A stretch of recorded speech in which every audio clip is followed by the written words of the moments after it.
Hello, everybody, and welcome to the Rose Report. Today, I'm joined by Tom Nelson, who's a podcaster specializing in climate and specifically climate hysteria. Thank you so much for coming on. Thanks for having me on. I appreciate it.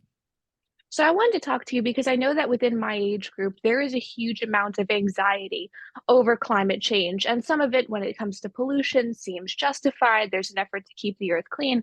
But in general, this climate hysteria really rules the lives of many people. So, just to start out, how did you become aware of perhaps science not being completely truthful at all times? I actually started way back a long time ago. It's pushing 20 years ago now. I was blogging, and somebody there was an ivory-billed woodpecker rediscovery, and I was a big birder back then. And it turns out that rediscovery was a complete crock. That they thought they had pictures of it, but it was really just pictures of a like a tree branch that was out of focus. It was just amazing. But while I was involved in debunking that scam, somebody wrote to me and said, when you look at this scientific controversy, the global warming controversy is a lot like it in terms of the evidence does not hold up. So that was around actually 2006 or 2007 that I started to dig into it. And right away, as soon as I started looking at the data for myself, I could see that everything that they tell you about it, every alarming thing that they tell you about it is incorrect. They are trying to tell us that the crop yields are going down, et cetera, but none of that stuff is true.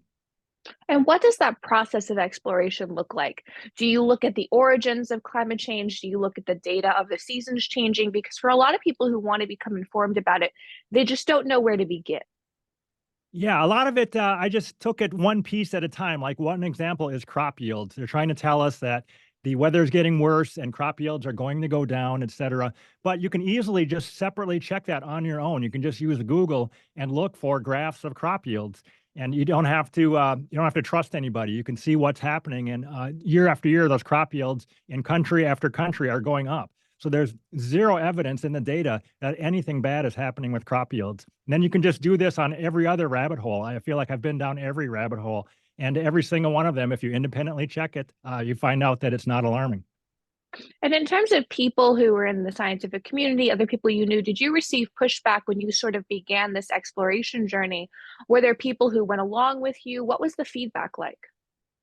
Yeah, I would say I received a ton of pushback back in the day. It seems like there's way more well-informed skeptics around now than there was back in 2006 or 2007. It's very different now. It makes me very happy now that when I post something on Twitter or on X, or if someone else posts something crazy on X about climate, there's all sorts of well-informed people that'll say, this is wrong, and moreover, this is why it's wrong. Here's what the actual data says.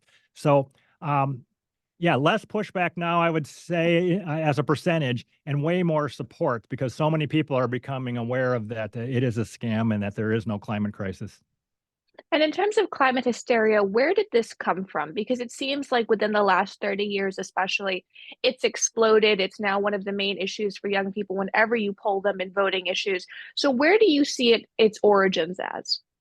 That's a great question. I don't know for sure. A lot of people say that Morris Strong was a key figure behind all of this, the UN, but I don't know the details. This is, yeah, 30 plus years ago or so. Somehow it snowballed. I do think that tons of people who are selling it right now actually they really believe there's a climate crisis. Some people think that they're all in on it and they are all laughing behind closed doors because they know there's no climate crisis. I think a lot of people who are climate scientists today actually believe in it because of groupthink. They think that someone else check it out themselves. Because if you do take an independent look at it yourself and just check anything out yourself, the whole thing is a house of cards and it falls apart right away. I think tons of people have not taken the time to independently think. I And do that's think that, interesting. go Sorry, go ahead. ahead. Oh, No, it's interesting. I do think that lately a lot of people have looked into COVID, et cetera, in the last 3 or 4 years, and Yeah. they're thinking, okay, there've been a lot of lies told about this, and what else are they lying to us about? I've had a lot of people directly say that just in the last 3 or 4 years, they've started to question the establishment narratives on everything, and they're finding out that a lot of things fall apart when you think by yourself, think independently, and look at the data. And that's an interesting point because there's this idea, specifically in conservatism, that everyone peddling climate change or climate hysteria, they know it's nonsense. They know that it's not real. And I think there are a lot of people who are true soldiers of it, who believe it, who are afraid of it. and that fear drives them because to move forward with so much energy, you have to have something more than just greed. There has to be a fear component. So in terms of the messengers, people like Greta Thunberg, do you think they've had a big impact in spreading climate disinformation, or has it sort of come to the top at this point? I do think, from my perspective, it looks like maybe young people have bought into the Greta Thunberg narrative. I think when people get more experience and they see more scams, they're less and less likely to believe in this stuff. By the time you get to be my age, you've seen so many scams come and go. I think it's way easier to sell this to naive kids who have they just believe what they've been told. So yeah, I think she has had some effect in kids, but less and less as you grow older. And one of the main things we always hear is that there are more hurricanes now, there are more storms, more tornadoes. In your research, do you find that to be true, or is it that we have more of a media machine that covers them now? Great question. And I've looked at that very carefully, and that is absolutely not true that storms are getting worse. They are definitely not getting worse. But like you said, now we have people with iPhones everywhere, and we have people reporting over the internet instantly. So when anything bad happens at the other side of the world, you can find out about it in 5 minutes. Whereas in the old days, in 1800, if something terrible happened on the other side of the world, you probably never find out about it. So the additional reporting is a huge deal. And also, the fact that a lot of houses are in harm's way, a lot more Mhm. property is in harm's way now. So in the year 1700, if a terrible hurricane went up the eastern seaboard, it couldn't have done very much damage. But now, of course, it's going to do billions and billions of dollars in damage. So it's a combination of things. But if you look very carefully at it, and one person who does look at that is Joe Bastardi. He's been on my podcast a couple times. He talks about just how terrible the hurricanes were that hit the U.S. a long time ago. For whatever reason, the 1950s had a lot of hurricanes Mhm. hit our eastern seaboard. And I don't think anybody knows for sure why that happened, but it's going to just keep happening every once in a while. We're going to have terrible hurricane years, and we're going to have years with hardly any hurricane damage. It's just the way it goes. But CO2 is not the hurricane control knob at all. And I notice a lot of people say, well, now the temperatures are changing. It takes longer and longer for it to get cold. That's sort of been the new position. I see that on Twitter. And even in states like New York, I having been from New York, I could see why you would think that because there is this sort of cognitive dissonance that you are experiencing a different type of temperature than you were when you were a child. Do you see in your research a huge change in the temperatures in really in this country or this world right now? Definitely fluctuations for sure. I'm old enough so I can remember how cold it was in the 1970s. It was really cold in the 70s. Our thermometer read 40 below Fahrenheit multiple times back then, and we haven't seen those lately. In 1996, here in Minnesota, it did hit 60 below Fahrenheit, and that was our all-time low recorded temperature. But yeah, for sure it fluctuates. It was cold in the 70s. It warmed since then. A lot of people think it's going to cool again. And I think that's probably a pretty good bet since every single time in human history, a period of warmth has been followed by cooling. I don't think we've seen our last period of cooling. So yeah, it fluctuates back and forth. But the whole idea that we can look at just the weather since the temperature since the 1970s, extrapolate that out way into the future, that's crazy because it goes up and down on many different time scales, decadal, century, et cetera. And all sorts of things are happening to make it go up and down. We don't understand it yet. And one thing we've heard about the possibility of is blackouts coming to the United States and to Europe because of this effort to divest from traditional energy sources, and that we're not really up to date on them enough for them to cover the massive amount of energy we would need in this country and other countries. Do you see that as a real risk going forward?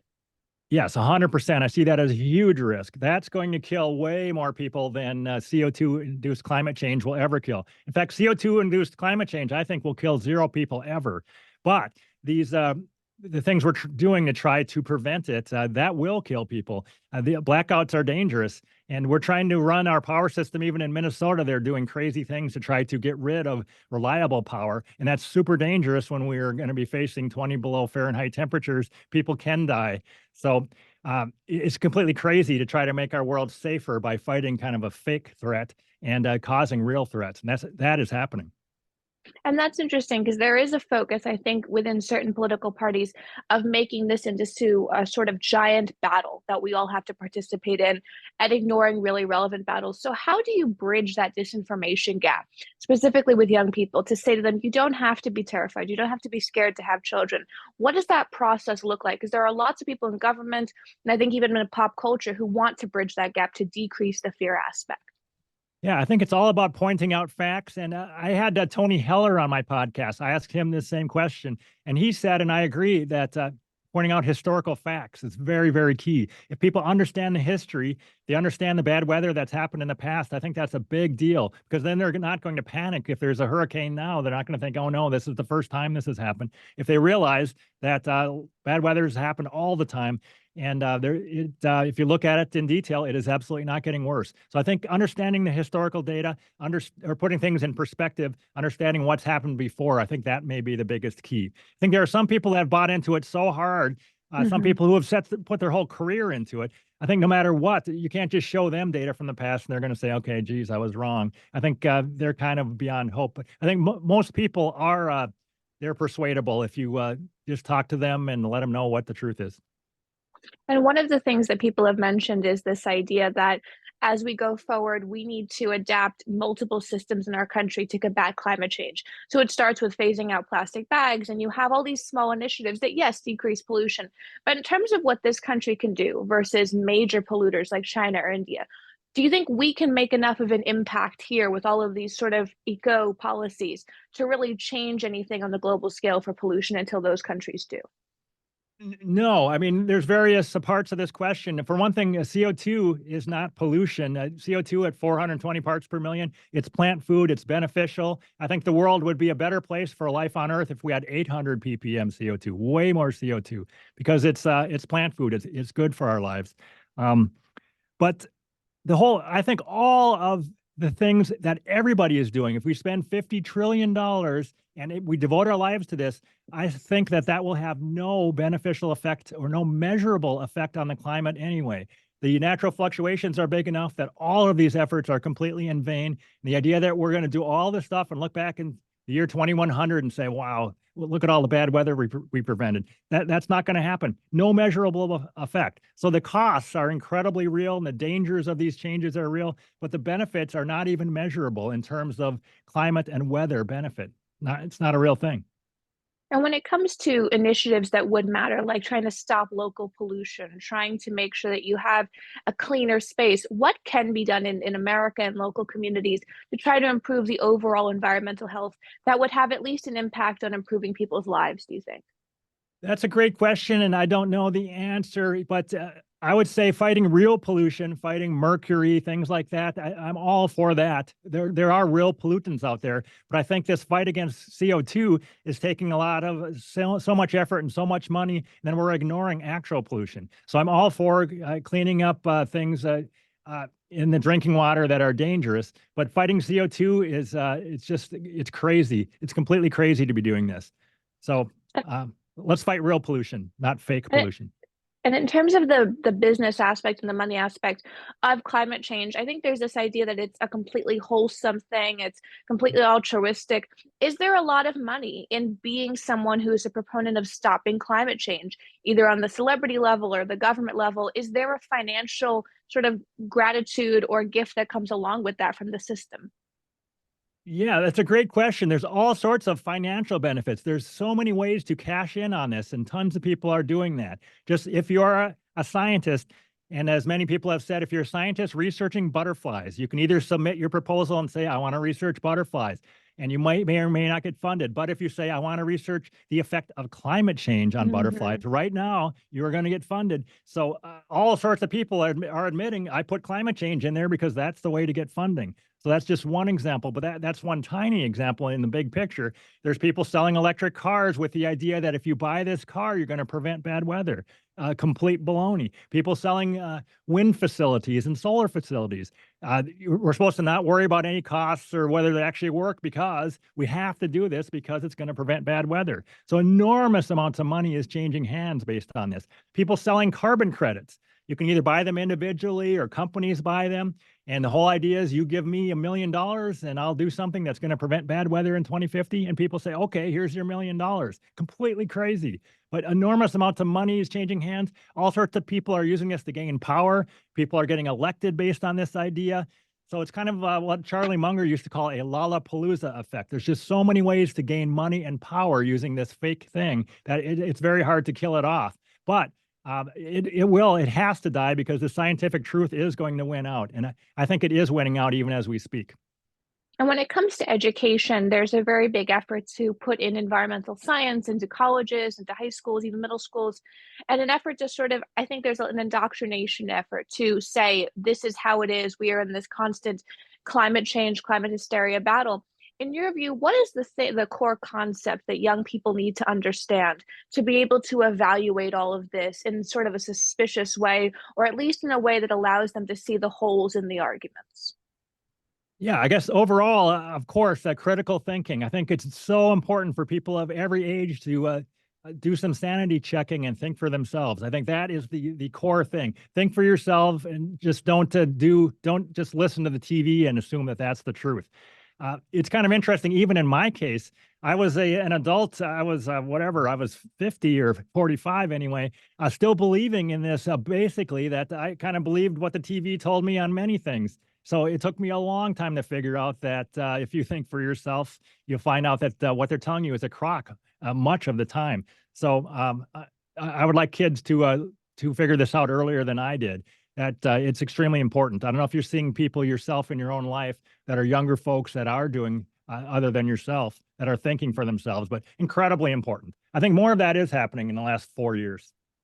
And in terms of the financial risk of building your entire country's policies off of trying to stop climate change, there is a financial risk, and we see other countries continuing to grow their GDP and their economic standing because they're not embracing these policies.